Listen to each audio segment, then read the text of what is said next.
The next question is discuss the features of department.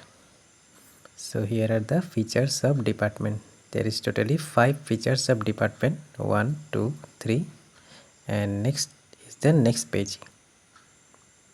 So let's go to the next page for number 4 features of department and number 5 features of department.